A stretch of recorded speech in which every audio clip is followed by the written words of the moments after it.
Hey YouTube, this is the Art of Prepping, looking at various knife manufacturers. The question upon us today is, what are some good quality manufacturers of knives? We're looking at Fodor's today, so we're just going to focus on that. But in terms of quality knives and manufacturers, what would you prefer? So I guess we have to first just say that manufacturers do change their quality control over time, depending on who runs the company. And of course, you know how much money is put into the production effort. There's a lot of companies that were crap, and years ago, and over time they've gotten better and better. One note might have been Charade, still not very high on my list at all, but they have kind of gotten better over time. There's no doubt about it, especially their fixed blades. But in terms of Fodor's, though, I would have to say that.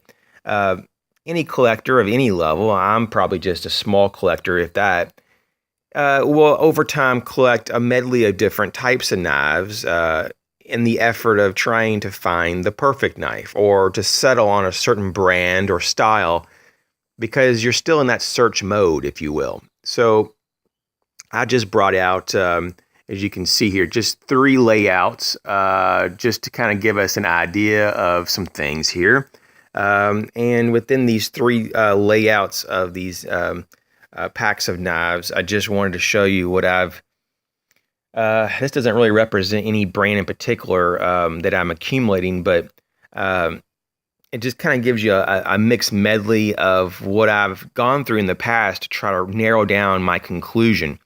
So before you have anything from a Gerber to a Maxim to a Buck to a Spyderco to a Smith & Wesson.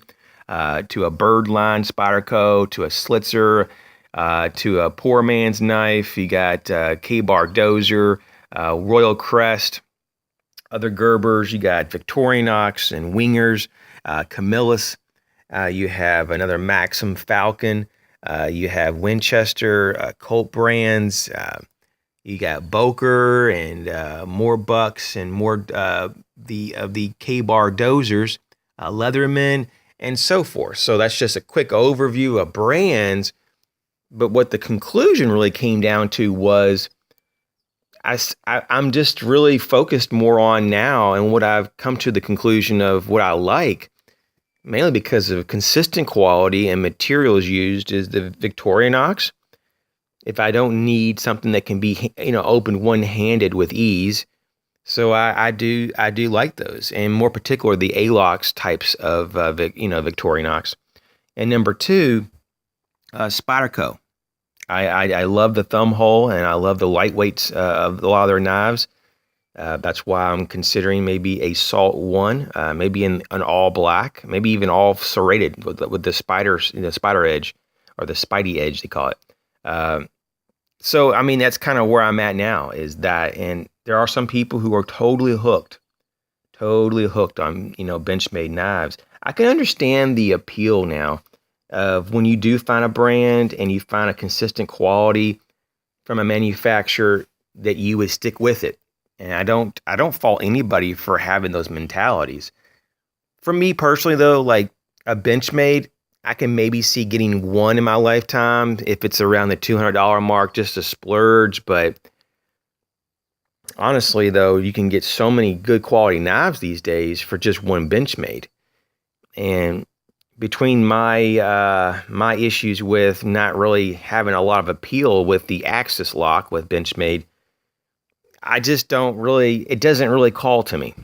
I looked at them in great detail, and it just doesn't work. What does work is a lot of the Spydercos. I don't know why, it's just so much more appealing. I don't really like the Spyderco bird, the comet hole, or the bird hole, as you will. It's not horrible, but a real Spyderco is just the way to go. And so the only other one that I would highly recommend that I'm really somewhat fixated on is going to be the Ka-Bar Dozer series, especially the Hunter models. I really enjoy those quite a bit. Those really work a lot for me. And so with that, these are just my thoughts. I guess my number 1 brand right now would be Spyderco, followed up with probably Ka-Bar Dozer, the Hunter series. And then lastly, I would probably have to say Victorinox, maybe. I think that's probably my third favorite just because of quality and consistency. So there you have it. My top three brands and folders and multi-tools.